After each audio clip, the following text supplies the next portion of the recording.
Good morning to all, and a very warm welcome to the 2022 International Women's Day event hosted by the Women Focus Canada, Inc. My name is Dr. Oluremi Adewale. I am the CEO and the founder of Women Focus Canada, Inc. As both a healthcare practitioner with over 20 years of experience and a woman, I am most excited to welcome you to a day of festivities and motivating speeches. The theme for today's event is gender inequality in caregiving. This is an especially pertinent topic in light of the COVID-19 pandemic, which has further exacerbated the gender gap in caregiving duties. I would like to begin this event by acknowledging the grace of God all around me. I thank God for giving me the strength to keep going. I also want to acknowledge my colleagues who have worked hard to arrange and organize a fantastic program for you. Big thanks to the Women Focus Canada directors, the committee members, the work group, the speakers, the moderators, the entertainers, the patrons, and the volunteers for all their contributions. And of course, thank you to our amazing participants for joining us on this monumental day as we celebrate the achievements of women all over the world. Permit me to draw in reference to war and the effects of war. War is a serious global public health concern, as war destroys the society and economic development of nations. War destroys communities and families, especially women, children, the elderly, and the disabled. As we enter the third year of the pandemic, we acknowledge that COVID-19 has not had an equal impact on men and women.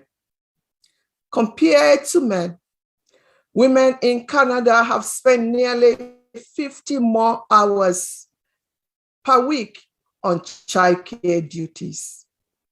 With the closures of schools and childcare centers, women with children were forced to juggle caregiving with work or stay home from work to take care of children. This increase in unpaid labor has taken a toll on women's mental health, especially for racialized women and essential workers. Oxfam Canada reports that 40% of women report feeling anxious, stressed, and depressed.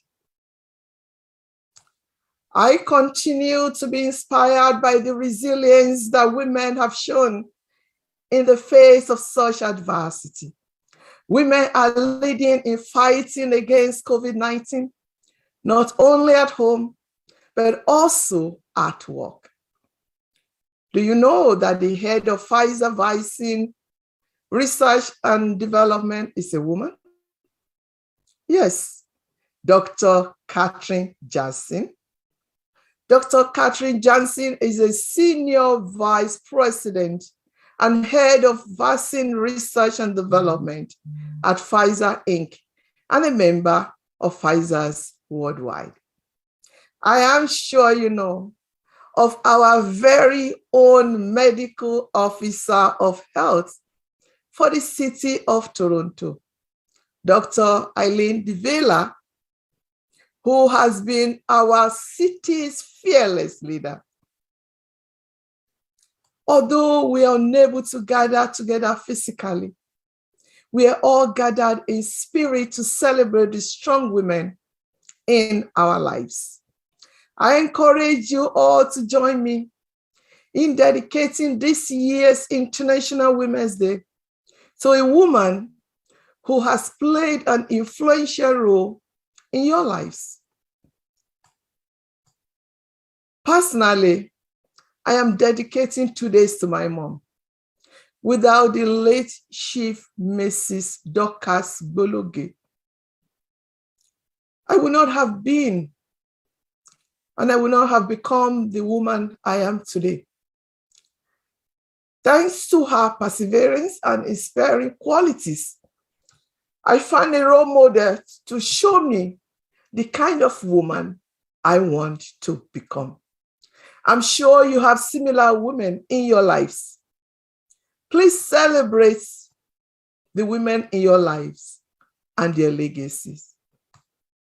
For me, International Women's Day is not only a chance to remark on the successes of women, but also to reflect on the journey ahead as we strive for gender equality for women everywhere.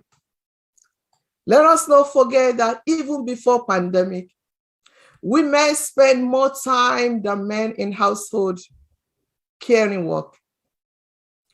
Now, Statistics Canada reports that pandemic-related school closures have forced 64% of women to help children with homework, while only 19% of men are responsible for this task. Gender inequality in caregiving is just one example of the battle that our sisters are facing. While I can name many more statistics, I do not want to dwell on the challenges. Rather, I want to call on each one of you presenting here and each one of you present today to consider how you can play a role in the women's movement and further the cause of gender equality. As we dream in an equal world where all women and girls have equal opportunity to learn and grow, let us reflect on the actions we can take to transform this vision into a reality. In case you need inspiration, we have an especially exciting lineup of speakers today who embed these ideas. As we wait to hear their wise words and to learn from them, I will take a moment to highlight a few examples of women who have made history in the past year and paved the way for all of us. Chloe Zhao, a Chinese-born filmmaker, is the first Asian woman to win a Golden Globe for Best Actor. Vice President Kamala Harris is the first woman ever to serve as Vice President of the United States of America. In the world of sports, Simone Biles is the only woman to ever attempt and complete a complex and dangerous Yoshiko at the US Classics. These women have shown us just how much we can accomplish when we are surrounded by a support system of other women. And of course, we need the support from men as well. Behind these successful women are countless other women who uplift, mentor, and support one another. I thank these women, and I will walk in their footsteps to continue breaking ceilings. As I am sure you are eagerly waiting for the special program we have prepared for you today, I will leave you with one of my favorite quotations by former First Lady Michelle Obama. She said, "There is no limit to what we as women can accomplish." I thank you, and God bless you.